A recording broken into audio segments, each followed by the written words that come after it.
శుక్లాంబరధరం విష్ణుం శశివర్ణం చతుర్భుజం ప్రసన్నవదనం ధ్యాయేత్ సర్వవిఘ్నోపశాంతయేత్. గురుర్బ్రహ్మా గురుర్విష్ణుః గురుర్దేవో మహేశ్వరః గురుః సాక్షాత్ పరబ్రహ్మ తస్మై శ్రీ గురవే నమః. వ్యాసాయ విష్ణురూపాయ వ్యాసరూపాయ విష్ణవే నమో వై బ్రహ్మనిధయే వాసిష్ఠాయ నమో నమః. కూజంతం రామ రామేతి మధురం మధురాక్షరం ఆరుహ్య కవితాశాఖాం వందే వాల్మీకికోకిలం. శ్రుతిస్మృతిపురాణానాం ఆలయం కరుణాలయం నమామి భగవత్పాదశంకరం లోకశంకరం.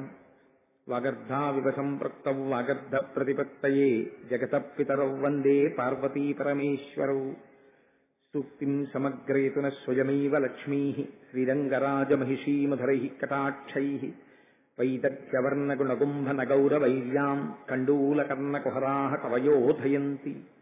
ఐమోర్ధ్వపుండ్రమజహన్మకుటం సునాసం మందస్మితం మకరకుండలచారుగండం బింబాధరం బహుళదీర్ఘకృపాకటాక్షం శ్రీవేంకటేశముఖమాత్మని సన్నిధత్తాం. మనోజవం మరుతతుల్యవేగం జితేంద్రియం బుద్ధిమతాం వరిష్టం వాతాత్మజం వనరయూధముఖ్యం శ్రీరామదూతం శిరసా నమామి. ఆపదామపహర్తారం దాతారం సర్వసంపదాం లోకాభిరామం శ్రీరామం భూయో భూయో నమామ్యహం. సింధూరారుణ విగ్రహాం త్రినయనాం మాణిక్యమౌళిస్ఫురత్తారానాయకశేఖరాం స్మితముఖీం ఆపీనవక్షోరుహాం పాణిభ్యాం అళిపూర్ణరత్నచషకం రక్తోత్పలం బిభ్రతీం సౌమ్యాం రత్నఘటస్థరక్తచరణాం ధ్యాయేత్ పరేదంబికాం. హరి ఓం. శ్రీ సద్గురు సాయినాథాయ నమః. దత్తాత్రేయాయ నమః. పరమేశ్వర స్వరూపమైన సభకి నమస్కారం. ఇవాళ నా ఉపన్యాసాన్ని ప్రారంభం చేసే ముందు జయనామ సంవత్సర శుభాకాంక్షలు సభలో ఉన్నటువంటి వారందరికీ తెలియచేస్తూ, ఈ సంవత్సరం మీ అందరికీ పరమేశ్వరానుగ్రహం చేత మనస్సుకి క్లేశము కలగని రీతిలో కష్టసుఖములు అనుభవింపబడుగాక అని నేను భగవంతుడిని ప్రార్థన చేస్తూ ఇవాళ ఉపన్యాసాన్ని ప్రారంభం చేసే ప్రయత్నం చేస్తాను. కొవ్వాడ ఒక మహామనీషి యొక్క ప్రయత్నం చేత ఒక దివ్య క్షేత్రముగా భాసిల్లుతోంది. ఎక్కడో కాకినాడకి ఇంత దూరంలో ఉన్నటువంటి కొవ్వాడ గ్రామంలో షిరిడీ సాయిబాబా గారి యొక్క మందిర నిర్మాణం చేసి, ఈ మందిరం ఇంత పవిత్రము దేనివల్ల అవుతుంది అంటే నిబద్ధతతో కూడినటువంటి పూజాది కార్యక్రమముల చేత. అంత నిబద్ధతతో కూడినటువంటి పూజాది కార్యక్రమ నిర్వహణము చేసి తానే స్వయంగా ఆ బాబా గారి యొక్క తత్వాన్ని ప్రచారం చెయ్యడం కోసమని అడిగినదే తడవుగా ప్రతి ఇంటికి వెళ్లి ఇప్పటికి 200 సార్లు షిరిడీ సాయిబాబా గారి జీవిత చరిత్ర పారాయణ చేయించినటువంటి గొప్ప నిబద్ధత కలిగినటువంటి వ్యక్తి. ఎవరి పేరు విన్నంత మాత్రం చేత నేను పులకిస్తానో, నేను చాలా గౌరవిస్తానో, చాలా సంతోషిస్తానో అటువంటి వ్యక్తులలో, బహుకొద్ది మంది వ్యక్తులలో మాన్యశ్రీ సుబ్బారావు గారు ఒకరు. అటువంటి సుబ్బారావు గారు ఒకానొకప్పుడు నన్ను అడిగి ఉన్నారు, ఏమయ్యా నువ్వేమైనా గురు చరిత్ర మీద మాట్లాడతావా అని.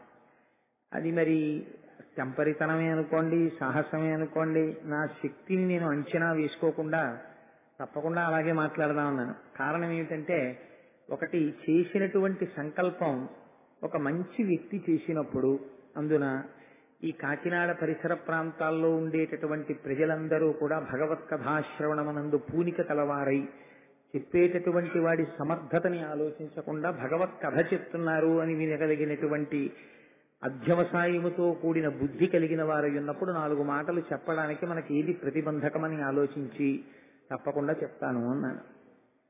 ఈ గురు చరిత్ర గురించి 4 మాటలు చెప్పండి అన్నారు. అసలు మీరు ఒక తమాషా ఆలోచించండి. మనం ఎవరిని చేరుకోవాలి?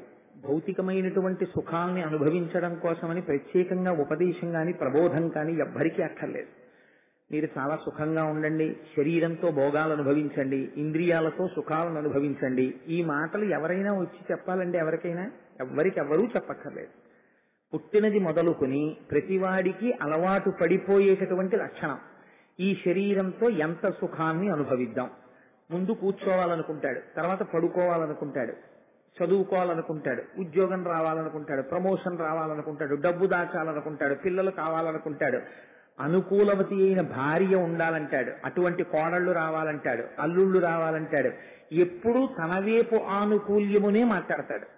దీనికి ప్రబోధం ఎందుకు? దీనికి ఎవరు ఏం ప్రబోధం చేయక్కర్లేదు. దీని గురించి ఎవ్వరూ ఏమీ మాట్లాడక్కర్లేదు.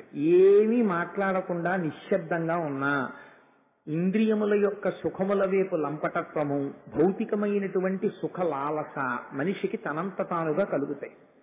కానీ మరి గురువు యొక్క అవసరం ఎక్కడుంది అంటే, భగవంతుడనబడేటటువంటి వాడొకడు ఉన్నాడు. ఈ భగవంతుణ్ణి చేరాలి. ఎవరు చేరాలి? మనుష్యుడు చేరాలి. మిగిలిన పిపీలికాది పర్యంతానికి ఎందుకు చెప్పరు అంటే, సృష్టిలో 84 లక్షల జీవరాశులున్నా 83,99,999 జీవరాశులకి కూడా బుద్ధి అనబడేటటువంటి దాన్ని పరమాత్మ కటాక్షించలేదు. ఒక్క మనుష్య ఉపాధికి మాత్రమే బుద్ధి ఉంది. ఈ బుద్ధి చేత తెలుసుకోవాలి, తెలుసుకుని ఈశ్వరుణ్ణి చేరాలి. అందుకే శాస్త్రం ఒక గమ్మత్తైన మాట మాట్లాడుతుంది. మనుష్యుని యొక్క ఉపాధిని పొందినటువంటి వాడు పొందిన అదృష్టం ఏమి అంటే, మోక్షమునకు కాని ఊర్ధ్వలోకములకు కాని వెడతావా, లేకపోతే మళ్ళీ అధోయోనులలోకి వెళ్ళిపోతావా, అధోజన్మలలోకి అంటే ఈ రెండింటికి మధ్యలో ఉన్న మెట్టు మీద నిలబడి ఉంటుంది మనుష్య ఉపాధి. కావాలంటే పైకెళ్ళగలడు. ఈ ఉపాధిలోకి వచ్చి కూడా మనుష్య శరీరాన్ని సక్రమంగా వినియోగించుకోకపోతే వెనక్కి జారిపోతాడు. కాబట్టి ఇప్పుడు భగవంతుణ్ణి చేరుకోవడము అనేటటువంటి మాట వచ్చినప్పుడు అది అంత తేలికైనటువంటి విషయమా? అసలు భగవంతుడు అనబడేటటువంటి వాడు సాకార రూపుడై మనం ఎప్పుడైనా దర్శనం చేశామా? మనం నిర్మోహమాటంగా ఇది ఒక సభ, నేను ఏదో ఉపన్యాసం చెప్తున్నాను అని మీరు అనుకోకండి. కాసేపు మీరు నేను అక్రాస్ ది డైనింగ్ టేబుల్ ఏదో ఒక భోజనం చేస్తూ సరదాగా మాట్లాడుకున్నాం అనుకుని మీరు ఒకసారి ఆలోచన చేయండి. నా తల్లి యందు నాకు ప్రేమ ఎందుచేత అంటే, మా అమ్మగారిని నేను చూశాను, ఆవిడ యొక్క ప్రేమని నేను అనుభవించాను. అందుకని నా తల్లి అంటే నాకు కృతజ్ఞతాభావము, నా తల్లి అంటే నాకు ప్రేమ, నా తండ్రి అంటే నాకు గౌరవము, ఎందుకంటే వారి యొక్క వాత్సల్యమును నేను అనుభవించాను. నా తమ్ముడు అంటే నాకు ప్రీతి, ఎందుకంటే నా తమ్ముడికి నేనంటే ఎంత ప్రేమో నాకు తెలుసు. నా భార్య యందు నాకు అపారమైన ప్రేమ, ఎందుచేత నా గురించి ఎంత పరితపిస్తుందో నాకు తెలుసు. భగవంతుడి గురించి భక్తితో ఉండు. నేను ఎలా ఉంటానండి? నాకేం తెలుసు భగవంతుడి గురించి? ఆయన ఎప్పుడైనా నాకు కనపడ్డా? నేను ఎప్పుడైనా ఆయన్ని చూశానా? లేకపోతే ఆయన చేసిన మేలు ఏదైనా నాకు తెలుసా ప్రత్యక్షంగా? లేదా నాకు ఆయనతో ఏదైనా అనుబంధం ఉందా? ఎలాగ భగవంతుడి మీద ప్రేమ నిలబడమంటే నిలబడుతుంది? ఒక అనుబంధం ఉందనుకోండి, మీరు నిష్పక్షపాతంగా ఆలోచన చేయండి. మనసులో అదేమిటండి శ్రీ గురు చరిత్ర చెప్తానని కోటేశ్వరరావు ఇలా మొదలెట్టారనుకోకండి. కాసేపు అలా మీరు ఆలోచన చేయండి. ఆ కోణంలో అసలు భగవంతుడి గురించి మీకు ప్రేమగా ఉండవలసినటువంటి అవసరం ఏమి? నిజాయితీ అయినటువంటి ఆలోచన చేయండి. అసలు భగవంతుడు ఆల్ రైట్, ఏది భగవంతుడి గురించి మీరు ఆలోచన చేయడానికి, ప్రేమతో ఉండడానికి ఏది భగవంతుడు? ఎవరు భగవంతుడు అంటే? ఆ భగవంతుని యొక్క స్వరూపం ఏమిటి? అసలు ఇలా ఉంటాడు, ఇదే రూపము అని మీరేమైనా చెప్పగలరా? మీరు ఒక కృష్ణుడు అన్నారనుకోండి, మరి రాముడు ఏమవ్వాలి? మీరు లేదు రాముడు కృష్ణుడు అన్నారనుకోండి, శివుడు ఏమవ్వాలి? శివుడు రాముడు అన్నారనుకోండి, దత్తాత్రేయుడు ఏమవ్వాలి? కాబట్టి మరి ఇవన్నీ ఏంటి? ఈ రూపాలన్నీ భగవంతుడే అయితే ఏ రూపాన్ని పట్టుకోవాలి? లేకపోతే ఒక రూపాన్ని పట్టుకుని పూజ చేస్తే అన్ని రూపాలకి పూజ జరిగినట్టు అయిపోతుందా? అసలు భగవంతుడితో మనకి అనుబంధం ఎందుకు కలగాలి? మనకి ఎలా ప్రేమ కలుగుతుంది భగవంతుడి మీద? ఇది భగవంతుడే వచ్చి మాట్లాడితే తప్ప మనకు ఎలా అర్థం అవుతుంది? కాబట్టి అసలు రహస్యం ఎక్కడుందంటే, భగవంతుణ్ణి చేరుకోవడం అనేటటువంటిది చెప్పినంత తేలిక కాదు. ఎందుచేత అంటే, మనస్సుకి ఆలంబనము దొరకదు. నువ్వు చాలా భక్తితో ఉండు అని చెప్పడం తేలిక. భక్తితో ఉండడానికి అయావడు మీకు ఇంత ఉపకారం చేశాడండి అన్నారనుకోండి, మీకు ఆయన పట్ల భక్తి ఉంటుంది.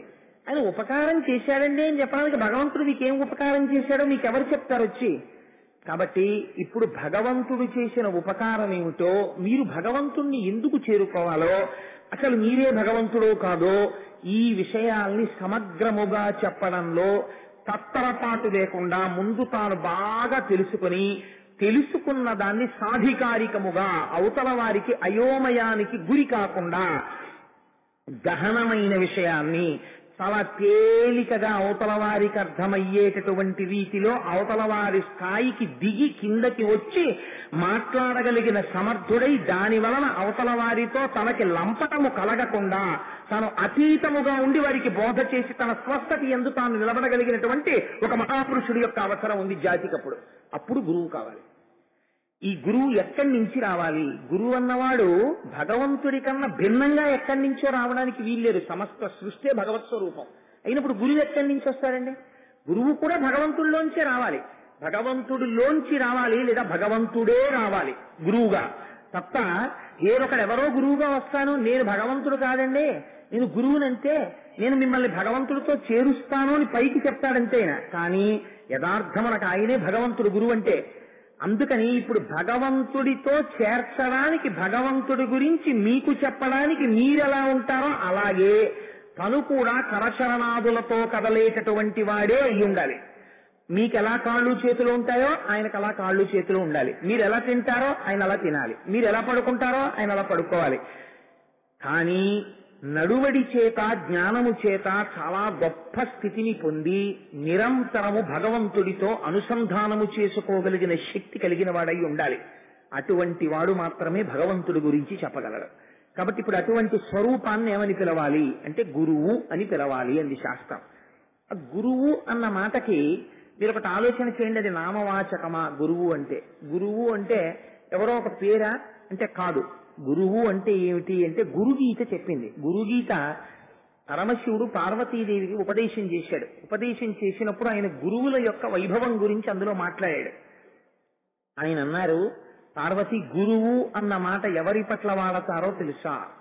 గుకారస్యంధకారస్తు రుకారస్సన్ నిరోధకృత్ అంధకార వినాశిత్వాత్ గురురుత్యభిధీయతే.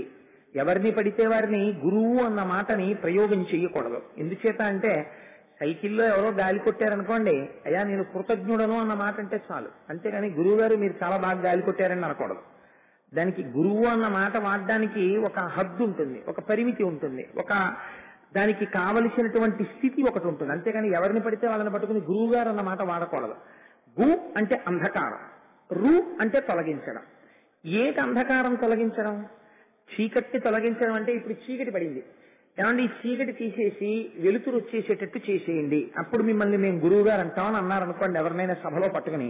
అంటే ఆయన అలా చీకటిని తీసేసి వెలుతురు ఇచ్చేసేటువంటి వాడిని గురువు అంటారా? అది కాదు దాని అర్థం. అంధకారం అనేటటువంటిది మనం ఎప్పుడు ఉండేటటువంటి స్థితి. ఏమా అంధకారం అంటే? అంధకారము అంటే అజ్ఞానము. అజ్ఞానము అంటే జ్ఞానము లేకుండుట. జ్ఞానం అనగానేమి? తెలుసుకోవలసిన వస్తువుని తెలియకుండా ఉండుట. తెలియకుండా ఉండిపోయినటువంటి వస్తువుని తెలియచేసేటటువంటి వాడెవరో వాడికి గురువు అని పేరు. అందుకే గురువుని సాధారణంగా దేంతో పోలుస్తారో తెలుసా అండి? దీపంతో పోలుస్తారు. తివిరి అజ్ఞాన తిమిర ప్రదీపమగుచు అవ్యయంబగు బ్రహ్మంబుననుభవించి భరిత సత్తుండు సత్కర్మ నిరతుడతుల భూసుర శ్రేష్ఠుడలగుండు బుధనుతుండు అంటారు కోతన గారు భాగవతంలో. తివిరి అజ్ఞాన తిమిర ప్రదీపమగుచు, అజ్ఞానమనేటటువంటి చీకటిని తొలగతోస్తాడు గురువు. ఎలా తొలగతోస్తాడు అంటే మనందరికీ కూడా ఒక భావన ఉంటుంది. ఏమిటా భావన అంటే, మీరెవరండి అని అడిగారు అనుకోండి, నేను అని ఇలా చూపిస్తాం. నేను అన్నప్పుడు ఇలా చూపించడంలో ఎవరిని చూపిస్తాం? ఈ శరీరాన్ని చూపిస్తాం. ఈ శరీరము లేకపోతే నువ్వు లేవా అని అడిగారు అనుకోండి, వెంటనే సాధారణంగా వచ్చేటటువంటి జవాబు ఏమిటంటే నేను లేను. ఈ శరీరం ఎంతకాలం ఉంటుందో అంతకాలము నేనున్నట్టు లెక్క. ఈ శరీరం లేకపోతే నేను లేనట్టే. కానీ శాస్త్రం అంటుంది ఒక్కసారి వెనక్కి వెళ్ళి చూడు. ఇది గురువులు వేసేటటువంటి ప్రశ్నలు చాలా చమత్కారంగా ఉంటాయి. అందుకే గురువు నోరు విప్పి మాట్లాడారనుకోండి, గురువు మాట్లాడినటువంటి మాట సింహము చేసినటువంటి గర్జన వంటిది. మీకు కాకి ప్రతిరోజు అరుస్తుంది, మీరు అడిగారా అడగలేదా అని కాకి అని చూడదు. ఎప్పుడూ మాట్లాడడానికి ప్రసిద్ధి ఏది అంటే కాకి. కాకి గోలండి అంటారు. అందుకే ఎప్పుడూ మాట్లాడుతుంది కాకి, చెట్టు ఎక్కి అరుస్తూనే ఉంటుంది. కాకి అరవడం వల్ల ఏమైనా ప్రయోజనం ఉంటుందా? ఏ ప్రయోజనం ఉండదు. అబ్బాయి ఎంత బాగుందో కాకి అరుపు వినండి నిశ్శబ్దంగా ఎవరు అనరు. అదే కాకి అరిచింది అనుకోండి, ఎవరు వస్తారు? కాకులే వస్తాయి. మీకు అది గమ్మత్తు. ఓ కాకి అరిచింది అనుకోండి, ఎవరు రారు, కాకులు వస్తాయి. ఒక సింహం అరిచింది అనుకోండి, ఒక సింహం గర్జన చేసింది అనుకోండి, ఎవరు ఉండరు, అన్ని పారిపోతాయి. ఎందుకనంటే అది సింహం. సింహము గర్జించినంత మాత్రం చేత గర్జన ఎంత దూరం వినపడుతుందో అంత దూరం అన్ని పారిపోతాయి.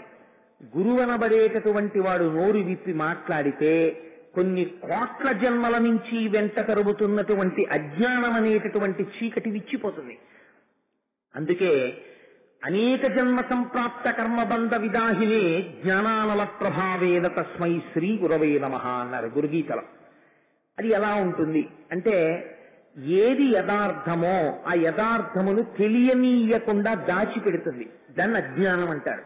ఇప్పుడు చీకటి ఏం చేస్తుందండి? చీకటి వ్యాపకత్వం కమ్ముకుంటుంది.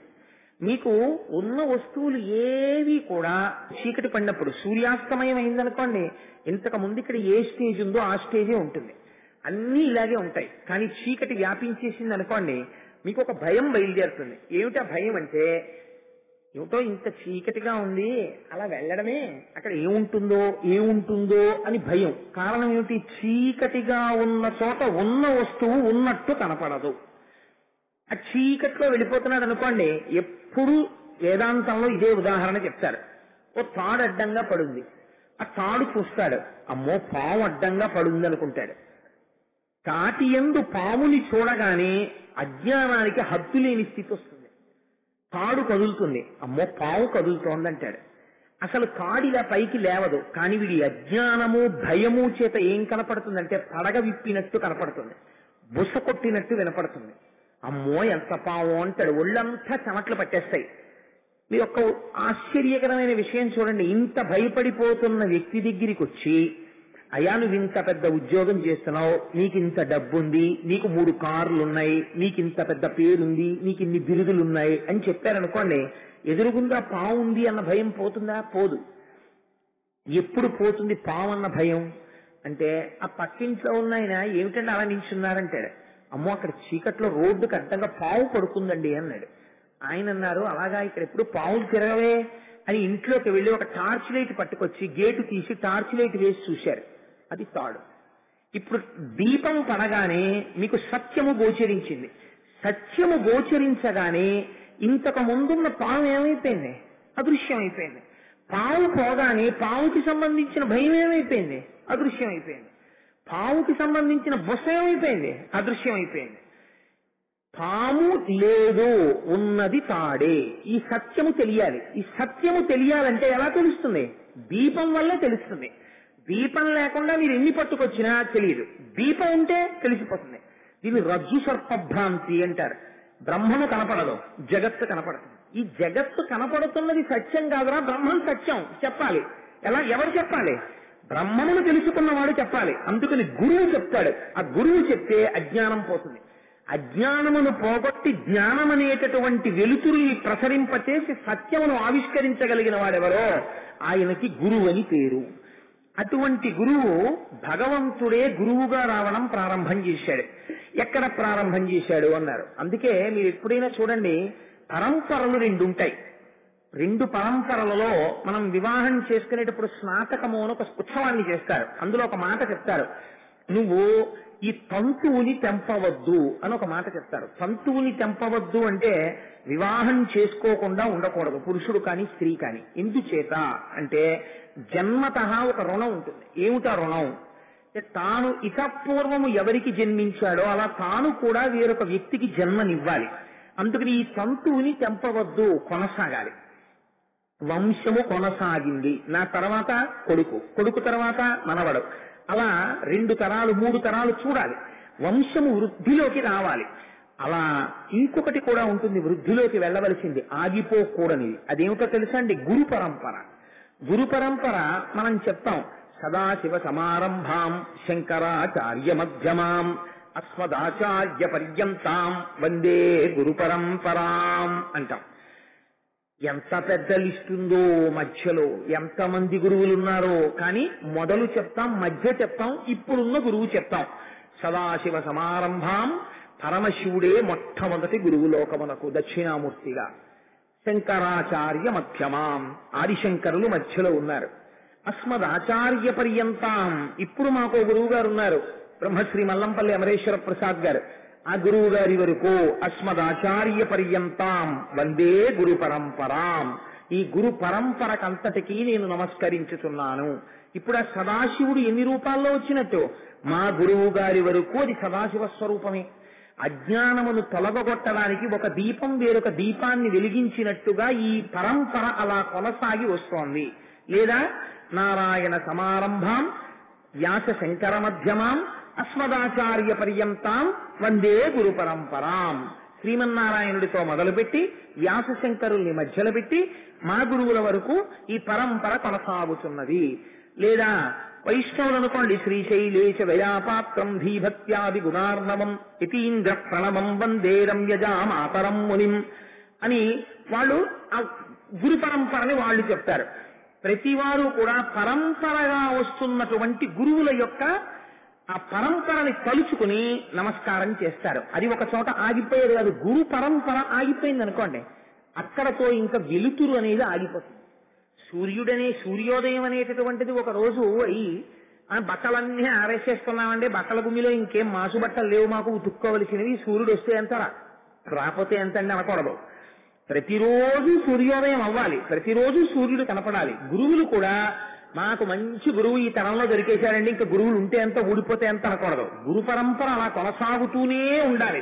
మీరు చూడండి, అందుకే చాలా చిత్రంగా ఉంటుంది. వర్షము ఎక్కడి నుంచో మేఘం తీసుకొచ్చి వర్షాన్ని కురుస్తుంది. మేఘం ఎంతసేపు కురుస్తుందండి? తాను వెలవెలపోయేంత వరకే కురుస్తుంది. మేఘం తనలో ఉన్న నీటినంతటిని వర్షించేసి దూదిపింజైపోయి మేఘం వెళ్ళిపోతుంది.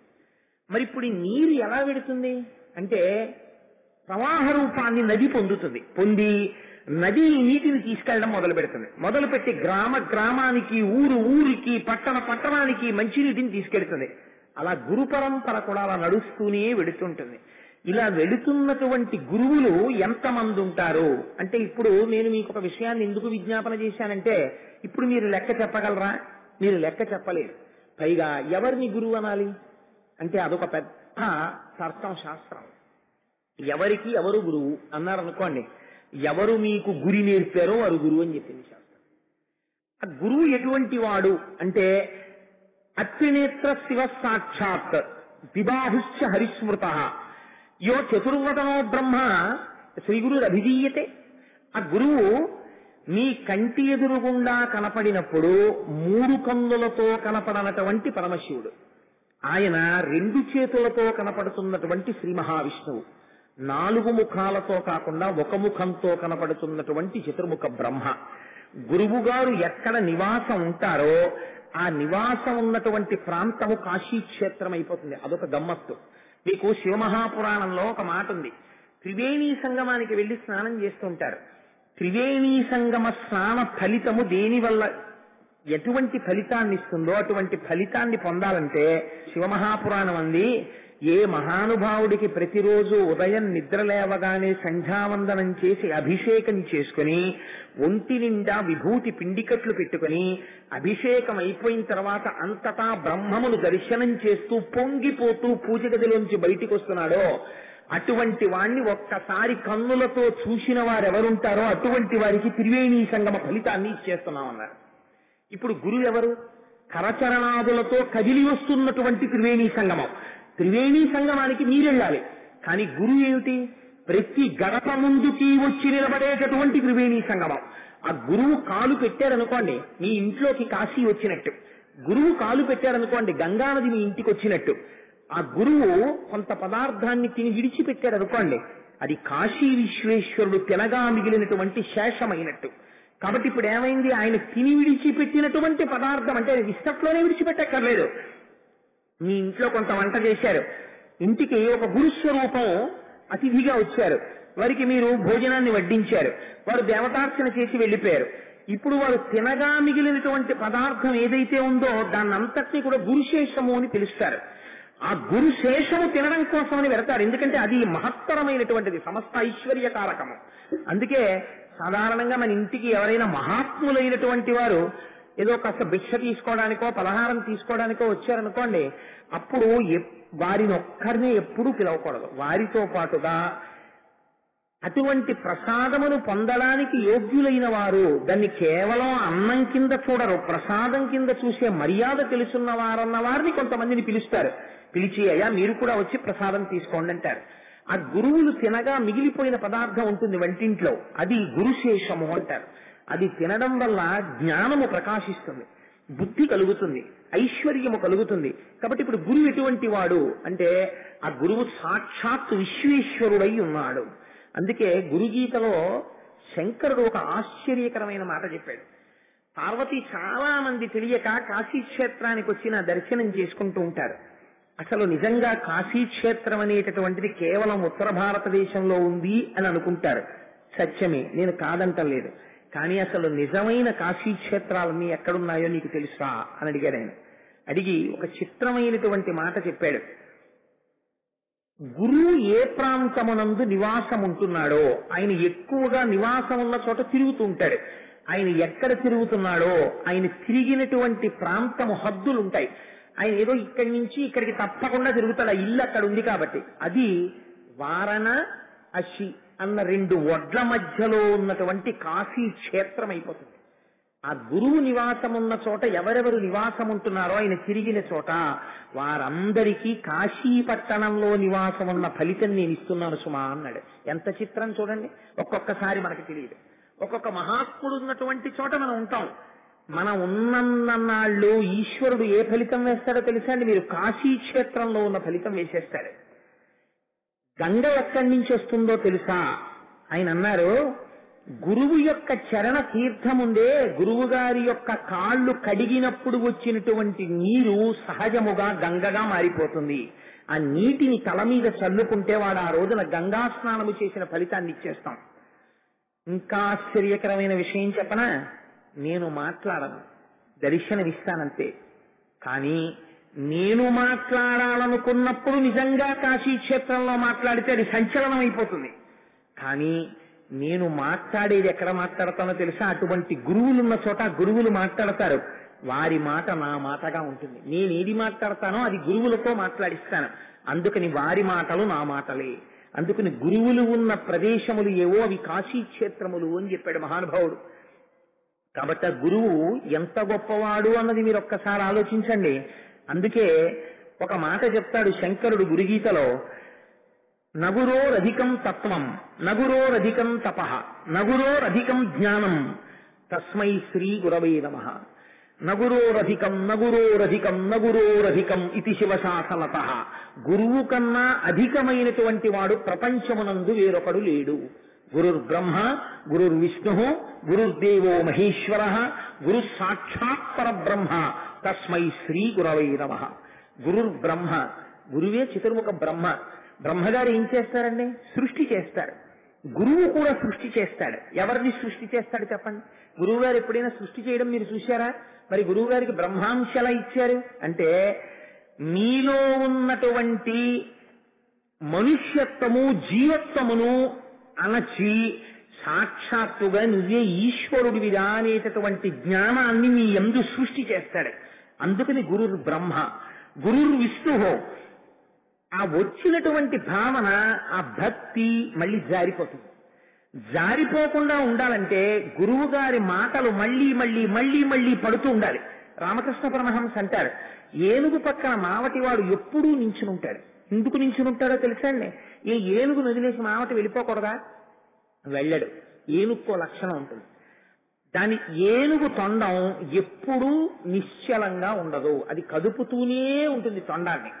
ఈ కదపడంలో దానికి ఉన్న గమ్మత్తు ఏమిటో తెలుసా అండి? ఇలా ఆ తొండం పెట్టి వాసన చూస్తుంది. ఆ వస్తువు ఏదో ఇలా లాగుతుంది. లేకపోతే ఓ అరటిపండు తొక్క పోగేస్తుంది. ఇలా వెళ్ళిపోతూ ఆ చెట్టు కొమ్మట్టుకు విరిచేస్తుంది. ఇలా వెళ్ళిపోతూ ఓ పువ్వు లాగేస్తుంది. ఇన్ని పనులు చేస్తుంటే పక్కన ఉన్న మావటి ఏనుగు యొక్క బరువులో ఎన్నో వంతుంటాడండి మావటి. ఇంత డొక్కులా ఉండేటటువంటి మావటి పక్కన నించుని చేతిలో అంకుశం పట్టుకుంటాడు. పట్టుకుని అది ఇలా తొండం ఎత్తినప్పుడల్లా ఓ దెబ్బ కొట్టు అంటాడు. తొండం దింపేస్తాడు.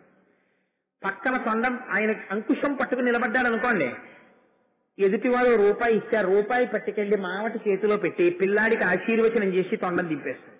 ఓ అరటిపండు ఇచ్చాడు అనుకోండి, ఆ అరటిపండు తీసుకుని నోట్లో పడేసుకుంటుంది. రూపాయి ఇస్తే మావటి వాడికి ఇచ్చేస్తుంది. ఇక్కడే ఊపుతుంది కాబట్టి తొండాన్ని అటు ఇటు వెళ్ళదు, దేన్ని విరవదు. పక్కన మావటి ఉంటే. మావటి లేదనుకోండి, ఏనుగును ఎవరు ఆపలేరు. మావటి పక్కన ఉంటే లొంగిన ఏనుగు ఎటువంటిదో, పక్కన గురువు యొక్క మాటలు అస్తమానము వింటుండడం చేత మనస్సు అలా లొంగి ఉంటుంది.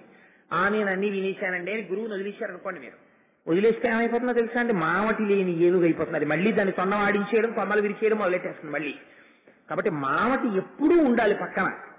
అలాగే గురువు గారు కూడా ఎప్పుడూ సంతతమో గురు సంభాషణాన్ని వింటూనే ఉండాలి గురువు దగ్గరికి వెళ్ళి.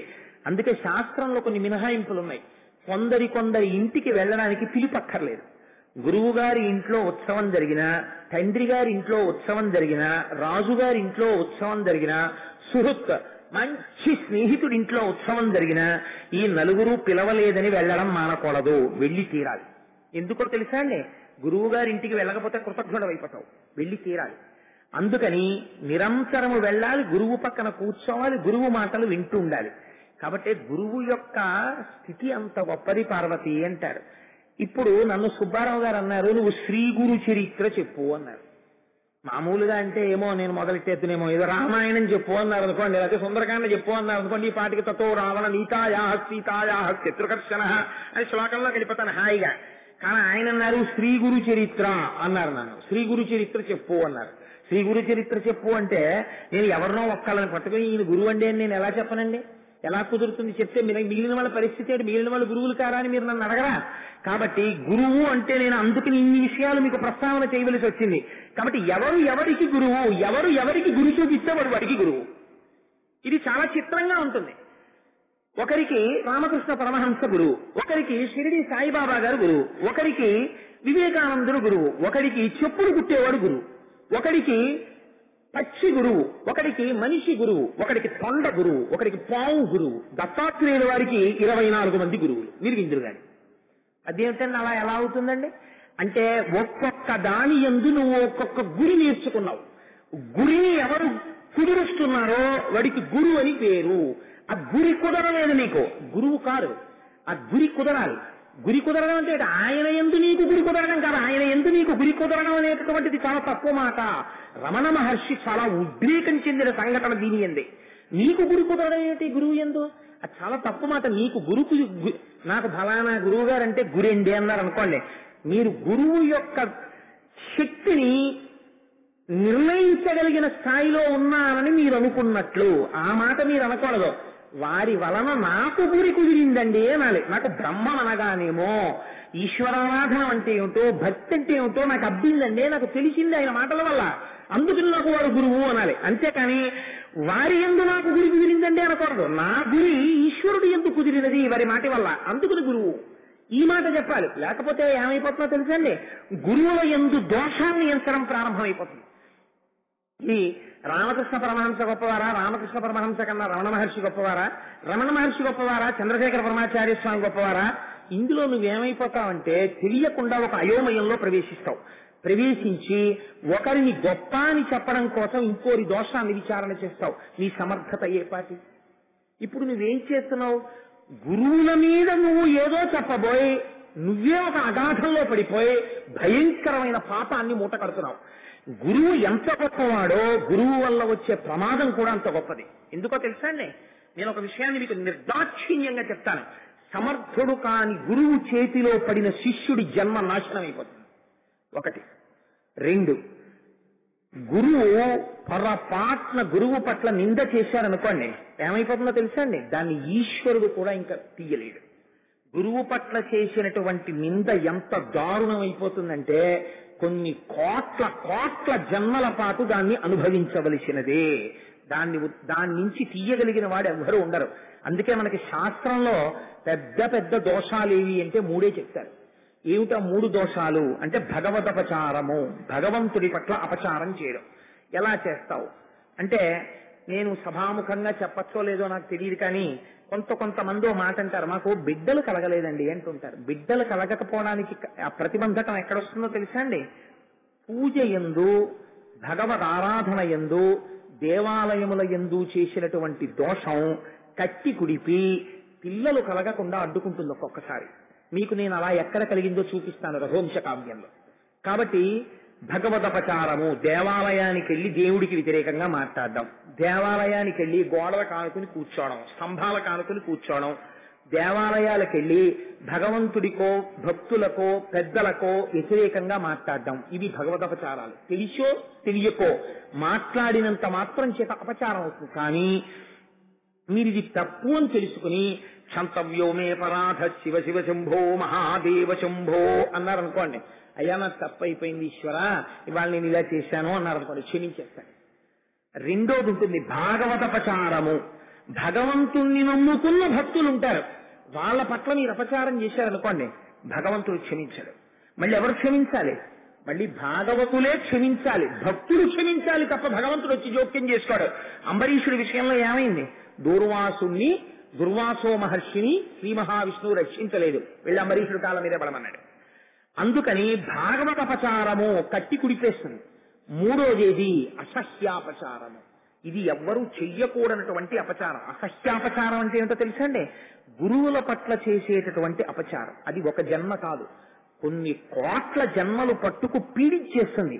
దీన్ని ఈశ్వరుడు కాదు కదా ఎవ్వరూ తీయలేరు. మళ్ళీ గురువులు అనుగ్రహిస్తే ఏమైనా తీరుతుందో తీరదో దాని గురించి నేనేమి వ్యాఖ్యానం చెయ్యను. అందుకని గురువు పట్ల మాత్రం ఎన్నడూ అపచారము చేయవద్దు అని శాస్త్రం హెచ్చరిక చేస్తుంది. అంత గురువుకి చేసిన ఉపకారం ఎంత గొప్పదో గురువుకి చేసిన అపకారం కూడా అంత ప్రమాదకరమైంది. గురువు జోలికి వెళ్ళకూడదు ఎప్పుడు కూడా. అందుచేత అంత మహత్తరమైనటువంటి గురువు ఏ రూపంలో ఉంటాడు, ఎవరికి ఏ రూపంలో గురి కుదురుస్తున్నాడో ఆయన వారికి గురువు అయి ఉన్నాడు. ఈ గురువు ఎక్కడుంటాడు? గురువు అనేటటువంటి వాడు హఠాత్తుగా ఎక్కడి నుంచో ఊడిపడి భగవంతుడు ఆయన నుదిటి మీదో లేకపోతే ఆయనకి ఎక్కడో గురువు అని ముద్రేసి పంపిస్తాడా అంటే, గురువు అనబడేటటువంటి వాడు అలా మీకు ఎక్కడా కనపడడు. గురువు ఎక్కడ దొరుకుతాడు అంటే రమణ మహర్షి ఒక అద్భుతమైన మాట చెప్తారు. సాలగ్రామాలు ఎక్కడ దొరుకుతాయండి? మీరు రాళ్లల్లోనే సాలగ్రామం ఉంటుంది. రాళ్లల్లోనే ఉన్నటువంటి సాలగ్రామాన్ని పట్టుకోవడానికి రాళ్లన్నీ ఇలా ఇలా ఇలా ఇలా తీసేస్తే సాలగ్రామం దొరుకుతుంది. ఇప్పుడు ఈ రాళ్లల్లో దొరికిన సాలగ్రామాన్ని ఏం చేస్తారు? తీసుకొచ్చి అభిషేకం చేస్తారు. గురువు ఎక్కడ ఉంటాడు? మీలాగే సంసార మండలంలోనే ఉంటాడు, ఏమీ తిరిగిన వెళ్ళాక. కానీ మీరు జాగ్రత్తగా పరిశీలన చేసి చూస్తే మీ మనస్సు ఎవరి వాక్కనబడేటటువంటి అగ్నిహోత్రము చేత భగవంతుడి వైపుకి తిరిగేటట్టుగా ఉపకరిస్తోందో ఆయన గురువై ఉన్నాడు. కాబట్టి ఇప్పుడు గురువు ఎక్కడున్నాడు? రాళ్లల్లో సాలగ్రామం ఉన్నట్టే మీతో కలిసే గురువు ఉన్నాడు. కాబట్టి ఎవరికి ఎవరు గురువు? ఎంతమంది గురువుల పేర్లు నువ్వు చెప్తావు? చెప్పలేవు. కాబట్టి ఇప్పుడు ఎవరా గురువు అంటే ఆ గురువు ఎవరికి ఎవరు గురువో నువ్వేం చెప్పగలవు? నువ్వు చెప్పలేవు. కాబట్టి ఒక్కటే మాట చెప్పేస్తారంతే. సదాశివ సమారంభాం శంకరాచార్య మధ్యమాం అస్మదాచార్య పర్యంతాం వందే గురు పరంపరాం. పరంపరాగతంగా ఇలా వెళ్ళిపోతున్నటువంటి ఈ గురువులలో మొదటి వాణ్ణి చెప్పగలను, మధ్యలో వాణ్ణి చెప్పగలను, ఇప్పటి వరకు నా కంటికి కనపడి నాకు గురి కుదిర్చినటువంటి వాణ్ణి చెప్పగలను తప్ప మధ్యలో ఎవరెవరున్నారు ఎంతమంది ఉన్నారు నీ చెప్పలేను, నా వల్ల కాదది. అందుకని కాబట్టి గురు చరిత్ర అంటే వెనక్కి వెళ్ళుట. చరిత్ర అంటే ఏమన్నా మీ చరిత్ర ఏమిటండి అని అడిగారు అనుకోండి, ఏం చెప్పాలి? మీ వెనక విషయాలు చెప్పాలి. వెనక్కి వెళ్ళండి. గురువుల చరిత్రకి వెనక్కి వెడితే మీరు ఎక్కడ ప్రారంభం అవుతుంది గురువు యొక్క చరిత్ర? భగవంతుడి దగ్గర ప్రారంభం అవుతుంది. భగవంతుడే గురువుగా రావడం ప్రారంభం చేస్తాడు. భగవంతుడు ఒకటి బాగా జ్ఞాపకం పెట్టుకోండి, పరమేశ్వరుడు రాక్షస సంహారం చెయ్యడం కోసం వచ్చేటటువంటి అవతారం చాలా తేలికైనటువంటి అవతారం. రాక్షస సంహారం చేసి వెళ్ళిపోతాడు ఆయన. కానీ ఆయన చాలా కష్టపడవలసి వచ్చేటటువంటి అవతారం ఏదో తెలుసా అండి? గురువుగా వచ్చినప్పుడే. ఎందుకంటే ఒకరు కాదు ఇద్దరు కాదు కొన్ని కోట్ల మందిని తరింప చెయ్యాలి అవతారంలో. పైగా ఆయన చెప్పిన మాటలు కొన్ని తరాలు తరాలు తరాలు వరకు అవి ఆణిముత్యాలై వారిని ఉద్ధరించగలిగేవై ఉండాలి. అలాంటి మాటలు చెప్పగలుగుతాడు గురువు. కాబట్టి గురువు కారణ జన్ముడు. కాబట్టి అటువంటి గురువు భగవంతుని నుంచే ప్రారంభం అవుతుంది. చరిత్ర వెనక్కి వెడితే భగవంతుడే గురువుగా ఆవిర్భవిస్తాడు. ఆవిర్భవించి మీ కంటికి ఈ రోజున కనపడుతున్న గురువు వరకు ఆ పరంపర కొనసాగుతూనే ఉన్నది. మీ వంశం ఎక్కడ ప్రారంభమైంది అని అడిగారు అనుకోండి, ఏమంటే మీ వంశ చరిత్ర చెప్పండి అని నన్ను అడిగారు అనుకోండి. ఒక ఉదాహరణకు చెప్తున్నాను, నేనేం చెప్పాలి?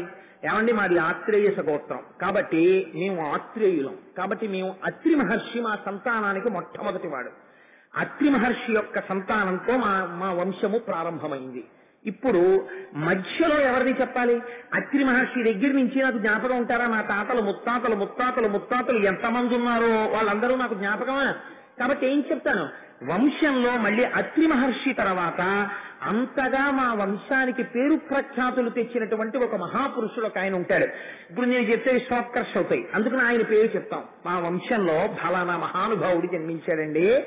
ఆయన శరీరాన్ని విడిచిపెట్టేస్తున్నానని తెలిసి గుండెపోటు వచ్చి ఒళ్ళంతా చెమటలు పడుతుంటే నేను వెళ్లే సమయం ఆసన్నం అయిపోయింది, ఎవరు కంగారు పడకండి అని చెప్పి దక్షిణాభిముఖుడై గబగబగబా నూతి దగ్గరికి వెళ్లి స్నానం చేసి వచ్చేసి మీరెవ్వరూ బెంగ పెట్టుకోకండి అని భార్యని పిలిచి చెప్పి ఆయన ఒక్కడే కూర్చుని పంచాక్షరి మహామంత్ర జపం చేసుకుంటూ కూర్చున్నవాడు కూర్చున్నట్టు పద్మాసనంతోనే వెళ్లిపోయారు. పరమ తేజోమూర్తిగా ఆయన వెళ్ళిపోతే ఆయన్ని అలాగే పద్మాసనంలోనే కూర్చోబెట్టి తీసుకుని వెళ్ళిపోయారు రుద్రభూమికి. అటువంటి వారు మా వంశంలో ఫలానా వారు ఉన్నారు. సదాశివ సమారంభం అలా అత్రి మహర్షితో ప్రారంభమై అటువంటి మహాపురుషులతో ఇవాళ అటువంటి వంశానికి నేను గౌరవం తెచ్చానో లేదో నాకు తెలియదు, కానీ అటువంటి వంశంలో పుట్టి నేను కృతార్థుడనైనాను అని నా వరకు వంశీ చరిత్ర చెప్పుకుంటాం.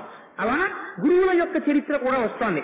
నాది ఆత్రేయస గోత్రం, మీరెందరో గోత్రీకులు ఉండొచ్చు, మీ అందరికీ గోత్రానికి ఋషులు ఉంటారు, ప్రతి గోత్రానికి ఋషులు ఉంటారు, ప్రతి గోత్రానికి వంశీ చరిత్ర ఉంటుంది. అలా ప్రతి వారికి కూడా గురువుకి పరంపరాగతమైనటువంటి చరిత్ర ఉంటుంది. ఇది ఎక్కడ ప్రారంభమైంది? భగవంతుడి దగ్గరే ప్రారంభమైంది. మధ్యలో మహానుభావుడు ఉన్నాడు. కాబట్టి గురువు అనేటటువంటిది ఒక నామవాచకమా, ఒక పేరా కాదు, సర్వనామము. అది ఎవరు గురుత్వాన్ని పొందితే వాళ్ళ పేరు పక్కగా గురు శబ్దం వెళ్ళిపోతుంది. ఇప్పుడు మీరు గమ్మత్తు చూడండి, గురువు అటువంటి వాడైతే మరి గురువుకి పేరు ముందు శ్రీకారం ఎందుకు పెట్టారండి? సుబ్బారావు గారు టాపిక్ ఇచ్చేటప్పుడు నాకు సామాన్యంగా ఇచ్చారా? శ్రీ గురు చరిత్ర చెప్పు అన్నారు. శ్రీ గురు చరిత్ర. ఇప్పుడు నేను గురు శబ్దం గురించి ఏదో కొంత లఘువుగా వ్యాఖ్యానం చేశాను. చరిత్ర అంటే వెనక్కి వెడితే భగవంతుడి దగ్గర ప్రారంభము అన్నాను. సరే, పరంపర కొన్ని మాటలు చెప్పాను.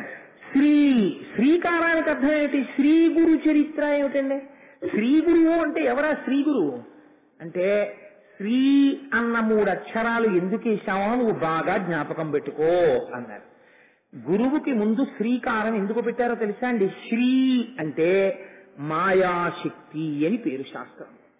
మాయాశక్తికి స్వరూపమే గురువు ఎప్పుడూ ఒక చెట్టు కింద కూర్చున్నట్టు చూపిస్తాడు. అందుకే మీరు చూడండి, శంకరాచార్యుల వారి ఫోటో మీరు చూస్తే శంకర భగవత్పాదులు ఏదో ఒక మంచి డ్రాయింగ్ రూమ్ లో కూర్చున్నట్టుగా ఎప్పుడు ఫోటో ఉండదు.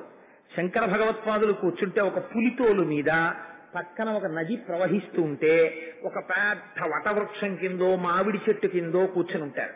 మీరు దక్షిణామూర్తిని చూస్తే దక్షిణామూర్తి కూడా ఒక పెద్ద వటవృక్షం కింద కూర్చుని ఉంటారు.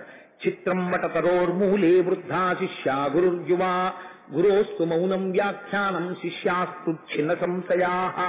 దత్తాత్రేయ స్వామి వారిని చూస్తే వారు కూడా ఊడలు దిగిపోయినటువంటి ఒక పెద్ద వృక్షం కింద కూర్చుని ఉంటారు. లేదా దత్తాత్రేయ చరిత్రలో వారు మామిడి చెట్టు కింద కూర్చున్నారు అని ఒక చోట చెప్పబడింది. ఒక చెట్టు కింద కూర్చుంటారు. గురువులందరూ కూడా సాధారణంగా ఒక చెట్టు కింద కూర్చున్నట్టే ఉంటాయి. పైగా మీరు చూడండి, గురువులు వీరాసనంతో ఉంటారు. ఎంత విచిత్రంగా ఉంటుందంటే అది వీరాసనము అంటే కుడికాలి తొడ మీద ఎడమ పాదాన్ని పెట్టుకుని కూర్చుంటారు. ఎడమ పాదం పెట్టు కూర్చుంటే దాన్ని వీరాసనము అని పిలుస్తారు. వైదేహీ సహితం సురద్రుమతలే హైమే మహామండపే మధ్యే పుష్పకమాసనే మణిమయే వీరాసనే సుస్థితం అగ్రే వాచయతి ప్రభంజన సుతే తత్వం మునిభ్య పరం వ్యాఖ్యాంతం భరతాదిభి పరివృతం రామం భజే శ్యామలం అంటారు. రామచంద్రమూర్తి కూడా వీరాసనం వేసి కూర్చుని తత్వాన్ని ఉపదేశం చేశారు. ఆ వీరాసనం వేసి కూర్చుంటారు. ఎందుకండి ఇలా చెట్టు కింద కూర్చోవడం? గురువు గారికి ఎవరు ఇంట్లో తీసుకెళ్లి కూర్చోపెట్టరా అంటే, చెట్టు కింద కూర్చోవడం అన్న దాని వెనకాతలే శ్రీకారానికి అర్థం. శ్రీ అంటే చెట్టు. చెట్టు దేనికి ప్రతీకో తెలుసా అండి? భగవంతుని యొక్క మాయాశక్తికి ప్రతీక. భగవంతుని యొక్క మాయాశక్తియే ఈ జగత్. ఈ జగత్తంతా ఈశ్వరుడి యొక్క మాయ. ఈశ్వరుడి యొక్క మాయ అయినటువంటి ఈ జగత్తుని మీకు తెలియచెప్పగలిగినటువంటి సమర్థుడైనటువంటి వాడు ఆ చెట్టు కింద కూర్చుని ఉంటాడు. అందుకని మాయని తరింప చేయగలిగిన వాడెవరో, మాయని దాటించగలిగిన వాడెవరో, ఎవడు మీకు తత్వోపదేశము చెయ్యగలరో అటువంటి వాడు శ్రీ మాయాశక్తిని దాటిస్తాడు.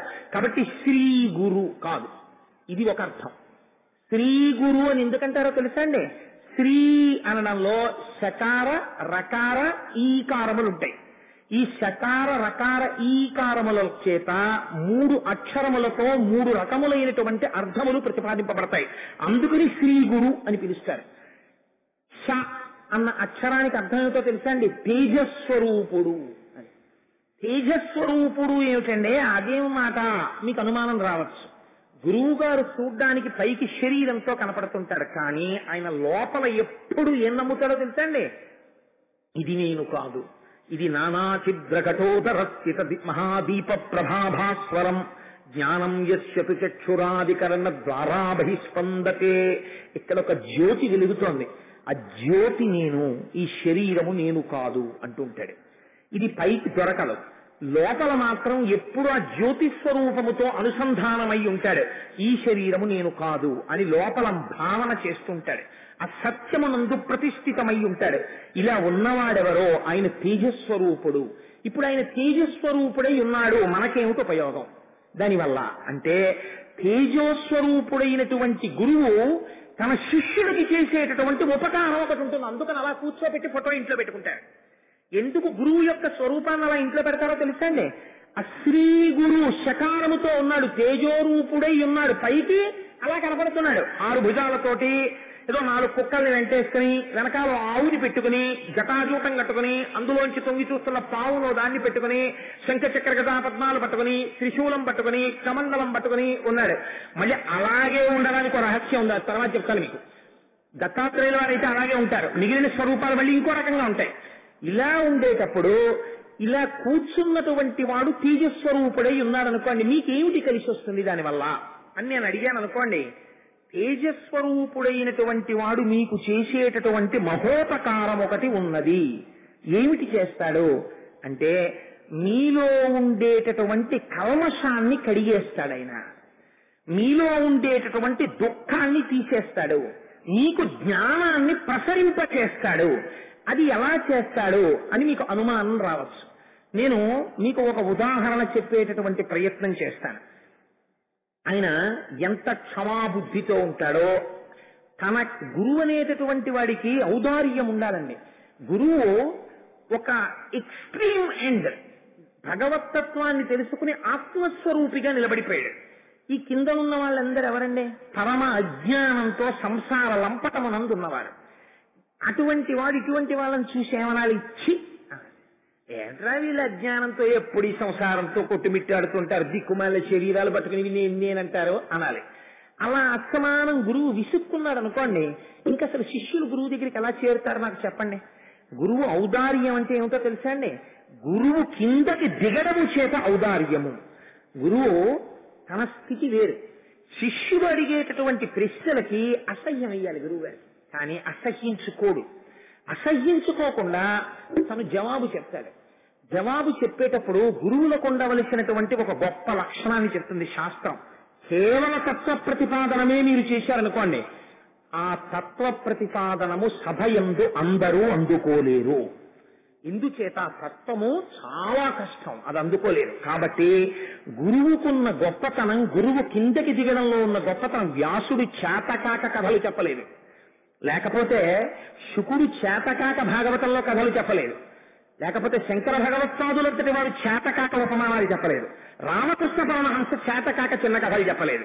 ఎందుకు చెప్తారో తెలుసా అండి? మందుని మందుగా వేస్తే పుచ్చుకోవడానికి ఇష్టపడడు. అందుకని దాంట్లో కొంచెం తీపితనం కలిపారనుకోండి, వాడు పుచ్చుకోవడానికి బాగుందని పుచ్చుకుంటాడు, దగ్గుతుంది. అందుకని ఇచ్చేటటువంటి గురువు చిన్న కథ చెప్పి కథ ముందు పట్టుకుంటుంది మనస్సుని. ఈ తర్వాత అందులో ఉన్నటువంటి మహత్తరమైన విషయాన్ని చెప్పారనుకోండి, మీ మనస్సు తత్వాన్ని పట్టుకుని ఉండడం కష్టం, కథని తొందరగా పట్టుకుంటుంది. ఎందుకంటే దాని మనస్సు స్థాయి అంతే. ముందు కథని పట్టుకుని తర్వాత తత్వ పరిశీలనం చేయడం మొదలెట్టింది అనుకోండి, చాలా బాగా అంటుకుంటుంది. అలా కాలేదనుకోండి, మీకు ఆ తత్వం పట్టుకున్నట్టు పట్టుకుని జారిపోతుంది. అది మీకు అనుభవంలోకి రాదు, లోపల నిలబడదు. అది చాలా కష్టమైపోయి నిలబడడంలో చాలా ఖేదాన్ని పొందేస్తుంది. అందుకని ఏం చేస్తారు, కథతో కలుపుతారు. మీకు నేను ఒక ఉదాహరణ చెప్తాను. నాకు ఉదాహరణ అనేటప్పటికీ జ్ఞాపకానికి వచ్చేవారు ఎవరంటే మహానుభావుడు రమణ మహర్షి. వారిని వీరిని ఎందుకు తీసుకోవాలి, వారికన్నా గొప్ప గురు స్వరూపం ఏముంటుందండి ఇంకా. అందుకని నేను రమణ మహర్షిని ఉదాహరణగా తీసుకుంటాను. ఒకసారి భగవాన్ రమణులు కూర్చుని ఉన్నారు హాల్లో. వారికి వారి శరీరమునకు, వారికి అన్న మాట వాడడం సాహసం, వారి శరీరమునకు ఒక రుగ్మత వచ్చింది వృద్ధాప్యంలో. ఏమిటా రుగ్మత అంటే, వారు కాళ్ళు కానీ కొంతసేపు మడత వేసి కూర్చుంటే ఆ తర్వాత వారు కొన్ని గంటల పాటు వారి శరీరం బాధ పెట్టేది. ఎందుకనంటే దాన్ని చాపలేరు వారు, అవి చాలా నొప్పులు చేసేస్తాయి. ఆ కాళ్ళన్నీ పట్టాలి. అందుకని అలా పడితే తప్ప మళ్ళీ ఆ కాళ్ళు నొప్పులు తీరవు. అందుకని వారు కాళ్ళు చాపు కూర్చునేవారు. మీరు ఇప్పటికీ చూడండి, మెడిటేషన్ అంటే ధ్యానము చేసేటటువంటి వాడు ఒక ఆసనం వేసుకుని కూర్చుంటాడు. రమణ మహర్షి ఆశ్రమంలో అరుణాచలంలో మెడిటేషన్ హాల్లో సోఫాలో కాళ్ళు చాపుకి కూర్చున్న రమణ మహర్షి ఫోటో ఉంటుంది. మెడిటేషన్ చేశామంటారు. అసలు అలా ఆయన ఎలా కూర్చుంటే అది మెడిటేషన్ హాల్ అయిందని అడగగలిగిన వాడు ఎవడున్నాడో వాడికి మెడిటేషన్ స్టార్ట్ అయినట్టు. ఎందువల్ల మరి కాళ్ళు చాపు కూర్చోవడం ఏంటండి అంటే, ఆయన ఒకసారి అలా కాళ్ళు చాపు కూర్చుంటే ఎక్కడి నుంచో ఒక ఫారినర్ ఒక ఆవిడ వచ్చింది, ఒక విదేశస్తురాలు. ఆవిడ ఏదో కొంచెం బిగుతుగా ఉండే దుస్తులు వేసుకుని వచ్చింది. ఆవిడికి కాళ్ళు రెండు దగ్గర పెట్టుకుని పద్మాసనమో లేకపోతే బాసం పెట్టేలాగో వేసి కూర్చోవడం ఆవిడికి తెలియదు. పాపం తెలియక ఆవిడ కాళ్ళు రమణ మహర్షి వైపుకి చాపి కూర్చుంటే ఆశ్రమంలో ఉండేటటువంటి అంత్యవాసులు కొంతమంది ఉన్నారు. ఆయన చూసి, అయ్యో అలా భగవాన్ వైపు కాళ్ళు చాపేకన్నా అలా కాళ్ళు చాపకూడదు, భగవాన్ వైపు కాళ్ళు ముడుచుకో అన్నారు. అంటే ఆవిడకి చేత కాదు పాప. అలాగే ఆవిడ వేసుకున్న దుస్తుల రీత్యా కూడా కాళ్ళు ముడుచుకోవడం అంత సులభ సాధ్యం కాదు. అయినా ఆవిడేదో క్లేశపడి కాళ్ళు ముడుచుకుంటుంటే రమణ మహర్షి అన్నారు, అయ్యో వారిని ఎందుకు అలా ఇబ్బంది పెడతారు, ఇప్పుడు ఏమైంది నా వైపు కాళ్ళు చాపితే, వారిని అలా చాపుకోనివ్వండి అన్నారు. వాళ్ళు వినలేదు ఆశ్రమంలో. వాళ్ళు కీలిరిగి వాత పెట్టడం అంటే గురువుకు ఉండేటటువంటి లక్షణం. అందుకే గురువు పెట్టిన వాత అంత తొందరగా మాసిపోదు, మనసుకు అంటుకుని ఉంటుంది బాగా. అలా పెట్టి తీరాలండి. గురువు అలా నేను మాట్లాడితే ఇబ్బంది వస్తుందేమో అని భయపడకూడదు. అవతల వారిని ఉద్ధరించడం ప్రయోజనంగా పెట్టుకుని మాట్లాడాలి గురువు. లేకపోతే తన గురుత్వం నుంచి జారిపోయినట్టు గురువు. కాబట్టి ఆ స్థాయికి ఆవిడ మాట్లాడారు, వెళ్ళిపోయారు. వెళ్ళిపోయిన తర్వాత మరునాడు రమణ మహర్షి కాళ్ళు చాపు కూర్చుని ఉంటే ఆయనకి తెలుసు రమణ మహర్షి కాళ్ళు ముడుచు కూర్చోలేరని. ఈ అంతేవాసి నిన్న ఎవరైతే విదేశస్తురాల్ని కాళ్ళు ముడుచుకోమన్నాడో ఆయన మళ్ళీ లోపలికి వస్తున్నాడు. వస్తుంటే ఆయన వంక చూసి రమణ మహర్షి అన్నారు, ఏమాయ్ నిన్న నావిండి కాళ్ళు ముడుచుకోమన్నావు కదా, కాళ్ళు చాపకూడదమ్మా భగవాన్ వైపు, కాళ్ళు చాపకూడదు అన్నావు కదా, మరి నేను ఇప్పుడు కాళ్ళు వాళ్ళ వైపు చాపి కూర్చుంటున్నాను కదా, ఇది కూడా తప్పే కదా, నేను ముడుచుకోవాలి కదా, అందుకని నేను ముడుచుకుంటాను అని ఆయన ముడుచుకున్నారు. ముడుచుకున్నందుకు పర్యవసానం ఏమిటి, కాళ్ళు విపరీతమైన పోట్లు వచ్చేసి కాళ్ళు ఇలా ఒత్తుకుంటూనే ఉన్నారు ఆయన. దీనికి ఎవరు కారకుడు? ఇప్పుడు ఆయనకి పశ్చాత్తాపం కలిగింది. అయ్యో అనవసరంగా అన్నా, నేనేమో కాళ్ళు ముడుచుకున్నారు, కాళ్ళు ముడుచుకోవడం వల్ల కాళ్ళు నొప్పులు వచ్చి ఈయనేమో కాళ్ళు పట్టుకుంటున్నారు అని ఆయన అన్నారు. ఏమిటో ఎన్ని మాటలు విన్నా అదే అజ్ఞానం. ఎంత చిత్రంగా ఉంటుందో తెలుసా అండి. ఆ అజ్ఞానానికి హద్దుండదు అసలు. రమణాశ్రమానికి ఎడతారు, అరుణాచలం వెడతారు, రామకృష్ణ పరమహంస ఆశ్రమాలకు ఎడతారు, పుస్తకాలు చదువుతారు, ధ్యానాలు చేశామంటారు, పూజలు చేశామంటారు. అసలు వారు చెప్పిన సందేశంలో ఆచరణ ఆవగింజలో 60 ఉంటుండదు. మీరు చూడండి ఎందుకది. ఇంకా ఈ మూఢభక్తి అంతే. ఎంత చిత్రంగా ఉంటుందంటే ఆయన లోపలికి వచ్చి, అయ్యో భగవన్ నా వల్ల పొరపాటు అయిందన్నారు. అంటే రమణ మహర్షి అన్నారు ఒక నవ్వు నవ్వి, ఇది శ్రీకారంలో షా అంటే గురువు ముందు. ఆయన అన్నారు, ఏమయ్యా నిన్న నావిడ నా వైపు కాళ్ళు చాపితే భగవాన్ వైపు కాళ్ళు చాపకు అని నువ్వు అన్నావు కదా, అంటే నీ ఉద్దేశంలో రమణులు అనబడేటటువంటి వారు కేవలం ఈ ఉపాధితో ఇక్కడ ఒక్క చోట కూర్చునున్నవాడు రమణుడని నువ్వు అనుకుంటున్నావు. అంటే నీ దృష్టిలో రమణులు ఎవరు? ఈ ఉపాధితో ఇక్కడ కూర్చున్నవాడు. అది నేనైతే నేను గురువునేమిటి, నేను సర్వవ్యాపిని ఆత్మ చైతన్యాన్ని, నేను శరీరం కాదని తలగొట్టుకు చెప్తున్నా. నీకేమర్థమైంది ఈ ఆశ్రమంలో తిరిగి? నీకు అర్థం కాలేదు అందుకు ఆయన వైపు కాళ్ళు ఎట్టక ఆయన వైపు కాళ్ళు ఎట్టకంటున్నావు. నా వైపు కాళ్ళు ఎట్టకుండా ఎవరు ఎటువైపు పెట్టగలరో చూపించి నేను ఎటులేను. స్వామి అంతటా ఉన్నాడు. ఎంత మాట అండి, ఎంత గొప్ప మాట అండి అది అని వారు వెంటనే ఒక పెద్ద నవ్వు నవ్వేసి ఇది ఔదార్యం అంటే. అయ్యయ్యో ఇంత తిరిగినా వీడికి అర్థం కాలేదురా నాతో అని అన్నారు. వెనకటికి ఒక మహానుభావుడు ఉండేవాళ్ళు ఏవయ్యా, ఆయన కోసమని చెప్పి కైలాసం నుంచి తెల్లటి ఏనుగు పంపించారు. ఆయనేమో తెల్ల ఏనుగు ఎక్కి కైలాసం వెళ్ళిపోతున్నాడు. ఆ పక్కనే చేరరాజు గారు ఒక రాజుగారు ఉన్నారు. ఆయన కూడా కైలాసానికి వెళ్ళిపోదామని ఆయన దగ్గర ఉన్న గుర్రం యొక్క చెవులో పంచాక్షరి మంత్రాన్ని ఊదాడు. ఊదేటప్పటికి గుర్రం కైలాసం వైపు వెళ్ళిపోతోంది. వెళ్ళిపోతుంటే గభాల గుర్రం ఇక ఆయన కైలాసం వెళ్ళిపోయాడు. వీళ్ళిద్దరూ వెళ్ళిపోవడం చూసినటువంటి అవయారు అనేటటువంటి ఒక ముసలావిడ గణపతి పూజ చేస్తోంది. ఆవిడంది అమ్మో అమ్మో వాళ్ళిద్దరూ కైలాసానికి వెళ్ళిపోతున్నారు, నేను వెళ్ళిపోతాను, ఏదో గుర్రం ఎక్కేస్తానండి అంటే గణపతి అన్నారు అక్కర్లేదు తొందరపడక నువ్వు పూజ చేయని నేను తీసుకెళ్తానన్నారు. ఆవిడ గణపతి పూజ చేస్తే గణపతి అన్నారు ఒకసారి కళ్ళు మూసుకో అన్నారు. ఆవిడ కళ్ళు మూసుకుంది. తెరువు అన్నారు. తెరిచింది. తెరిచేటప్పటికి ఆవిడ కైలాసంలో పార్వతీ పరమేశ్వర కాల దగ్గర ఉంది. ఇంకా రాలేదు చేరరాజు గారును వాళ్ళును. చూసి ఆ వచ్చిన వాళ్ళు తెల్లవారు మాకన్నా ముందు ఎప్పుడు వచ్చేసావు అవ్వను అన్నారు. ఆ అవ్వకు లక్షణం ఉంది, ఆవిడకి కాళ్ళు పట్టేసి ఉంటాయి ఎప్పుడు. అందుకని ఆవిడ కాళ్ళు జాపకుండా కూర్చోలేరు. ఆవిడ కైలాసానికి వెళ్ళి పరమశివుడి వైపుకి కాళ్ళు జాపు కూర్చుంది.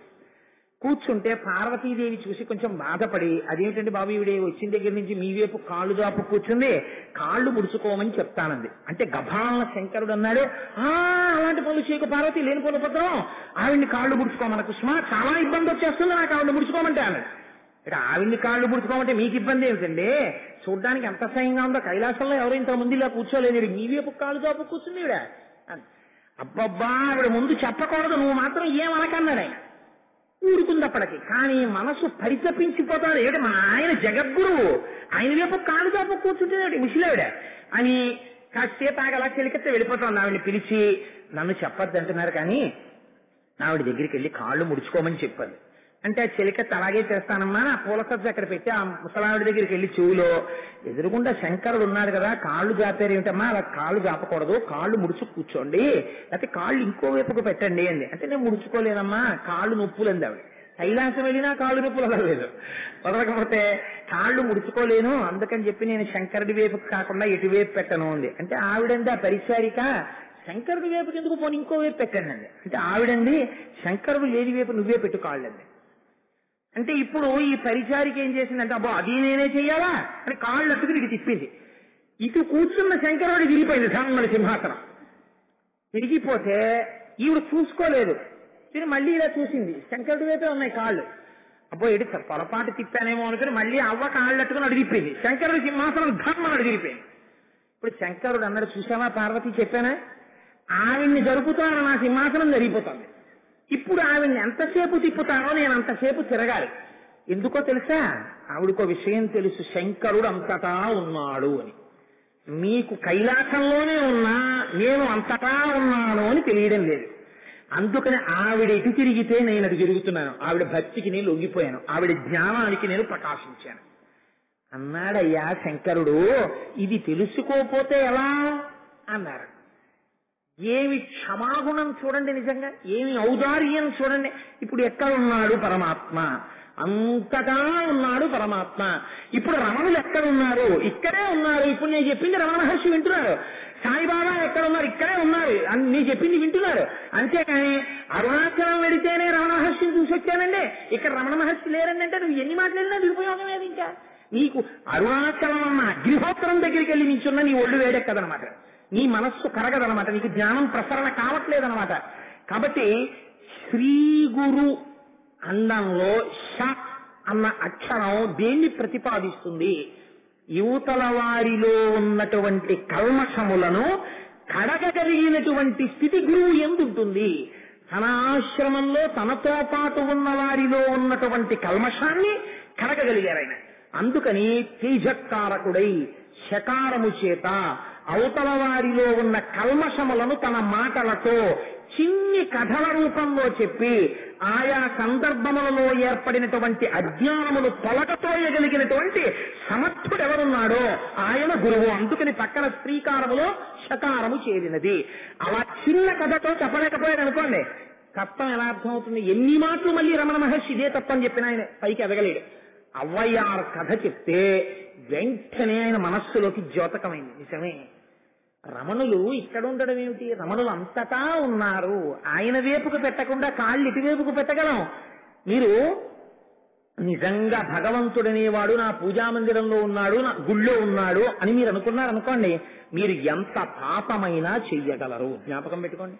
నేను అబద్ధం చెప్పానేమో మీరు చెప్పండి. ఈశ్వరుడు ఎక్కడున్నాడు? గుళ్ళో ఉన్నాడు. ఈశ్వరుడు ఎక్కడున్నాడు? మా పూజామందిరంలో ఉన్నాడు. కాబట్టి పూజామందిరం తలుపులు వేసేసాను అనుకోండి, జాగ్రత్తగా గడియెట్టేశాను అనుకోండి బయట, నేను ఏం చేస్తే ఎవడు చూడొచ్చాడు? ఎవడు చూడలేడు.